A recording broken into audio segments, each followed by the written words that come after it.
Muito obrigado, Sr. Presidente. Começo por cumprimentar as senhoras e os senhores deputados, as senhoras e os senhores jornalistas e toda a equipe de apoio à nossa Comissão. Queria começar por agradecer e por relevar a forma elegante e serena com que o Sr. Presidente, no exercício da presidência desta Comissão, sempre pautou a sua atuação. E é o momento também de trazer um episódio infeliz que foi protagonizado por mais do que um membro do Governo, em que teceu considerações insultuosas, injuriosas a esta Comissão, e que o Sr. Presidente, em boa hora e oportunamente, fez saber da gravidade deste tratamento entre órgãos de soberania e que não foi mais do que cirurgicamente o aproveitar uma oportunidade para lançar uma cortina de fumo e para voltar a proteger o governo socialista, neste caso, da recente queda do então Secretário de Estado da Defesa. Isto é lamentável, absolutamente lamentável, porque as instituições têm que se dar ao respeito e para serem respeitadas. Isto foi mais um exemplo em que o Governo, ultrapassando todos os limites do que é o relacionamento institucional, não o fez. Pôs o seu interesse e a sua salvaguarda à frente. Acresce dizer que também a atitude do Sr. Presidente do Grupo Parlamentar do Partido Socialista foi muito infeliz, foi muito incauta, foi muito precipitada, tendo sido cabalmente desmentido por aquilo que foi o resultado das averiguações conduzidas pelo Parlamento. Era devida uma desculpa a esta Comissão e aos deputados e aos serviços que fosse entendida como um reparo daquilo que foi esta outra tentativa de pressão oriunda de dentro do Parlamento.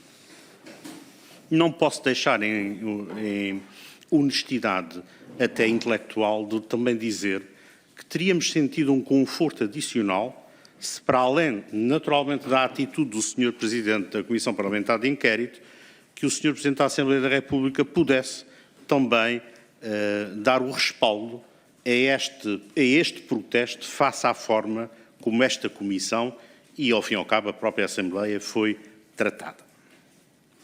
Vamos agora ao tema propriamente do relatório que está em análise. Apesar da intervenção que vimos há pouco do Sr. Deputado Bruno Aragão, na linha de minimizar, na linha de branquear com exemplos soltos aquilo que foi ou aquilo que foram 5 meses de audições, esta Comissão é única e singular desse ponto de vista. Provavelmente não terá havido na história da democracia uma Comissão Parlamentar de Inquérito tão seguida pelos meios telemáticos que hoje estão disponíveis e, portanto, o país e os portugueses viram até à saciedade tudo o que foi aqui tratado e dito na primeira pessoa. Qualquer relatório que queira, como este quer, branquear e desresponsabilizar o Governo não vai surtir efeito. É um exercício de satisfação da maioria parlamentar. E do Partido Socialista é tão somente isso. Se não vejamos. Quando se olha à própria apresentação do relatório que a Sra. Relatora há pouco fez, nós concluímos que o que se retira de 5 meses de trabalho desta Comissão e do seu relatório são recomendações para oportunidades de melhoria do Governo cumprir a lei, nomeadamente no sector público e empresarial. Isso é notável. O Governo já tem que cumprir a lei, nomeadamente naquilo que é o regime do Estatuto de Gestor Público, naquilo que são os contratos de gestão. Esta recomendação do relatório é uma forma simpática, é um floreado de narrativa que esconde aquilo que foi aqui retratado. Isto não pode acontecer. Este relatório é o melhor relatório para o Sr. Primeiro-Ministro António Costa. Seguramente, com base nestas conclusões e neste relatório, ele de facto não tem mais nenhuma consequência política a retirar. Pode ir de férias e pode ir a banhos descansadíssimo. E desse ponto de vista, a maioria do rolo compressor do Partido Socialista trabalhou bem. Eu recordo que nós fomos muito dialogantes e, em particular, os vários requerimentos do PSD nesta Comissão sobre os acontecimentos do dia 26 de abril foram todos chumbados pelo Partido Socialista. Portanto, o diálogo não se faz só num sentido. E não basta dizer que somos uma maioria dialogante quando nos pacotes da habitação, nos pacotes estruturais da saúde, nos pacotes que o Partido Social Democrata apresenta, são todos chumbados pelo rolo compressor. Portanto, é preciso deixar a retórica e olhar àquilo que é a realidade concreta. Vamos ao tema da ingerência. Eu diria que já estamos numa fase que ultrapassamos a ingerência fim desses 5 meses. Nós estamos ao nível da promiscuidade. A questão da ligeireza da reunião secreta, vamos lá ver se nos entendemos. Nós temos uma reunião na véspera da vinda da Presidente Executiva da TAP a uma Comissão Permanente da Assembleia da República. Com que objetivo? Cumprir o escrutínio da atividade dos vários intervenientes que interagem com a Assembleia da República. Ninguém percebe que na véspera se combinem perguntas e respostas. O próprio Presidente da Assembleia da República recomendou que estas reuniões não voltassem a acontecer. Como me parece óbvio, tem a ver com a transparência, com a forma de estar. As instituições não funcionam com pré-combinação de perguntas e respostas. Isso não existe. E, portanto, é mais um exemplo que ultrapassou a ingerência e passou para a promiscuidade. Há aqui outra questão importante. Quando o Sr. Deputado Bruno Aragão, e eu percebo, quer fazer crer que o mail em particular da alteração do voo foi o único que aconteceu, que a conversa para acertar o modo e a forma de não apresentar publicamente as contas, quando se tecem considerações sobre aquilo que são prémios de gestão, isto são ingerências, foram aquelas que nós efetivamente apuramos, não esquecendo das centenas de mails que estão registadas as minhas várias intervenções que não constaram da documentação que nos foi enviada pelo Governo. Portanto, é evidente que esta Comissão faz também uma amostragem. Não podia ser de outra forma se não estávamos aqui 20 anos a ver as trapalhadas. Agora, é evidente que aquilo ficou demonstrado, daquilo que foi demonstrado factualmente, não pode ser ocultado do que é o relatório final. Não pode haver essa ocultação. Está ocultado. Está ocultado ou com ligeireza ou remetendo que são factos muito sensíveis. Isso não é nada. Isto é a melhor solução de desculpabilização do Governo. Isso é completamente inadmissível. Vamos ainda olhar para aquilo que foram as pseudo-intervenções da IGF e da DGTF, concretamente no tema do despedimento da Engenheira Alexandra Reis, tema central da nossa avaliação. Nós assistimos aqui a estas duas direções, se assim se pode chamar, estas duas entidades, digamos, da administração do Estado, em que uma delas reconhece que assina de cruz o conteúdo que vem do Sr. Ministro das Finanças. Isto é absolutamente lamentável. Nós não queremos uma administração pública a este nível é crítica. Nós não queremos uma administração pública que assina de cruz aquilo que os seus ministros querem para lhes dar mais jeito. Isto é lamentável. Nada disto consta deste relatório. Nós tivemos uma Inspeção-Geral de Finanças, órgão escolhido, em que o inspetor admite que para o carro para atender uma chamada para mudar o sentido de um relatório a pedido do Sr. Ministro das Finanças porque, de facto, há um problema na informação sobre a execução do PRR. Então, mas isto o que é? Como é que se pode confiar? Como é que se pode confiar num organismo desses e na isenção destas, naquilo que se veio a descobrir ser o único suporte legal para o despedimento da Engenheira Alexandra Reis?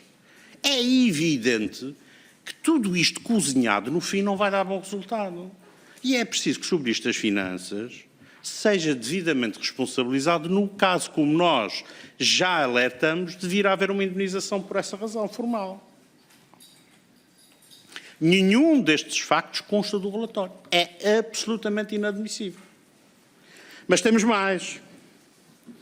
Os factos do dia 26 de abril não são factos à parte. São factos, em primeiro lugar, ocorreram, segundo todos percebemos, suscitados pelo pedido de documentação que esta Comissão fez.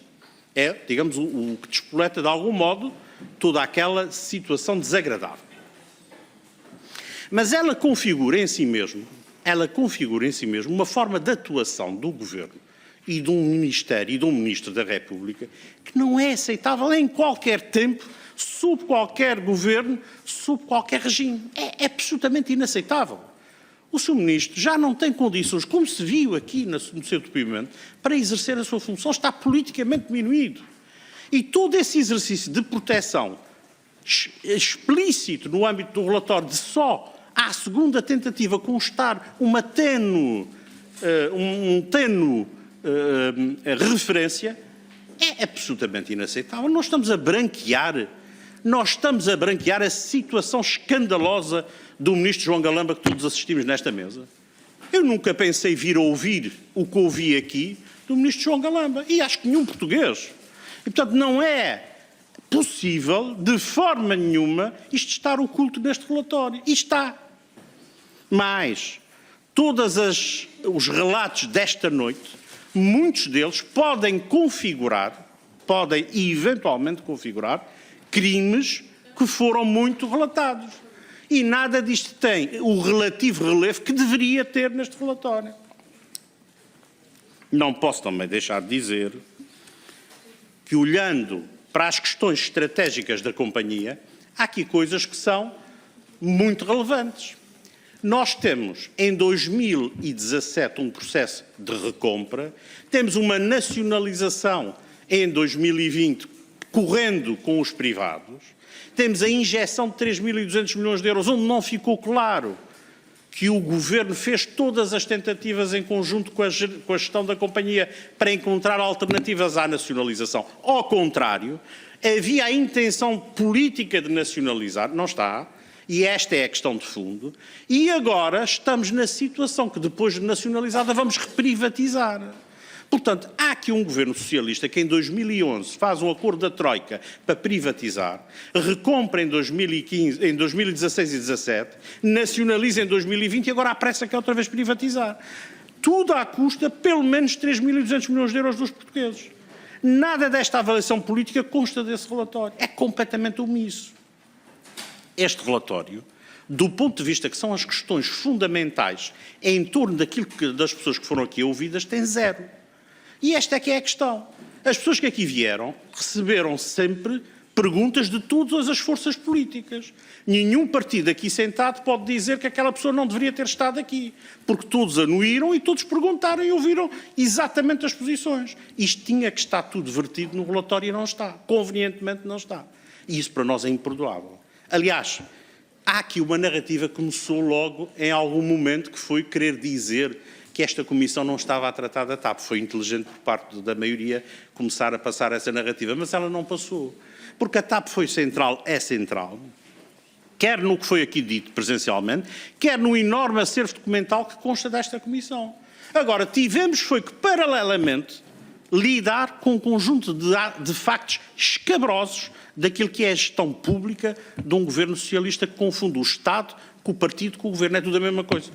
E é esta circunstância que nós não contávamos, nenhum de nós, termos que lidar com o lamaçal político e governamental que foi trazido aqui pelos vários intervenientes. Isso é que nós não contávamos. Mas isso não impediu a nossa lucidez sobre as questões estratégicas e a verdade dos factos sobre a TAP. Essa parte é que deveria constar do relatório e não está. É por estas razões que o Partido Social Democrata vota contra. Não pode ser conivente com esta tentativa de esconder o que é a verdade. Não contem nunca connosco para fazer esse teatro.